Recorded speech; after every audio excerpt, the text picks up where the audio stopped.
Okay, and welcome back to this lesson, which is all about the tone of your letter. Now, before we continue, I'd just like to say well done for getting this far through the course. I know it can seem difficult to get through all of these videos, but I want you to think about the reasons why you took this course in the first place. What is it you want to do, be, or have in the future? What is passing the IELTS test and getting your band 7 or higher going to allow you to do? Keep those dreams, aims, goals in mind as you keep working your way through the course, and it will help to keep you motivated and focused. Right, on with the lesson. Tone is part of the marking band criteria known as task achievement. And the band criteria tell us that we need to write in a tone that is consistent and appropriate. This means we need to think about who we are writing to. And once we've imagined that person we're writing to, we need to think, what language would they expect to read? So if you're writing to a friend, what type of language would they expect to read in your letter? If you're writing to a business manager, what type of language would they expect to see in your letter? Your job is to select words and phrases that that person would expect to read in your letter. And there's basically a formal tone and an informal tone that you can choose to write in. You also need to make sure that you use the same tone throughout your letter. This means that you are consistent in your tone. So you're not going to change halfway through your letter from a formal style to an informal style. And that is essentially how you're going to score highly for task achievement as regards the tone of your letter. So what different tones are there? Well, there's a formal tone, which you would use in business or work-related situations. A semi-formal tone, which you would use to write to people that they're not your friends, but it's still not quite a very formal situation. For example, your landlord is someone you might write to or speak to even in a semi-formal manner. Then there's an informal tone, which is when you are writing to your friends. Now, for your IELTS letter, I suggest that you use either a formal tone or an informal tone. We're not going to try and use semi-formal language.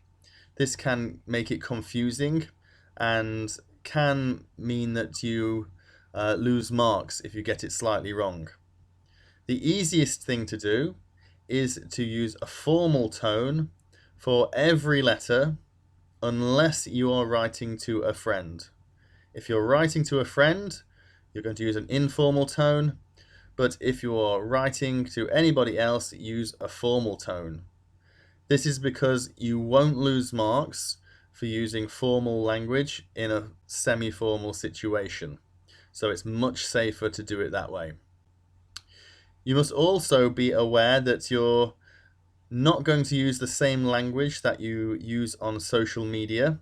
That type of language you often see with abbreviations and jokes is more like banter or slang, and that is extremely informal. And that's too informal for use in an IELTS letter.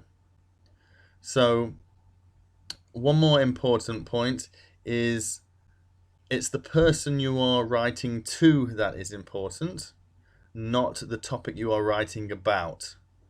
So some topics can seem formal. For example, if your friend asks you about your job, you might think, "Oh, I'm talking about my job, so I have to be formal." That is incorrect because you are still writing to your friend. So you're writing to your friend, so you use informal language, even if the topic is about a situation that would seem to be formal. So it's the person you're writing to that tells you if it's formal or informal. Okay, let's have a look at a few examples of this to make sure it's clear. I'd like you to decide whether you should write a formal or informal letter to answer this question.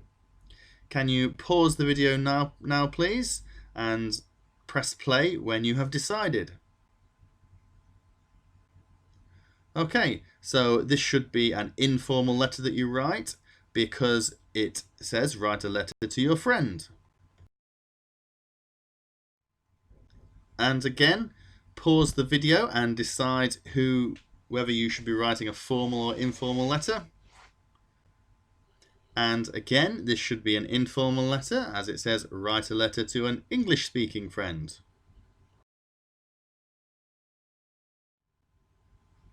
And again, should this be formal or informal? Pause the video now. And this one should be formal. It says write a letter to your manager.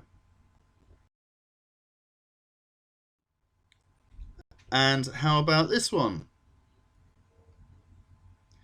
This one is formal as it says write a letter to the manager of the resort. And how about this one? This one again should be formal because you're writing to the local council, which is a part of the government. And the last one,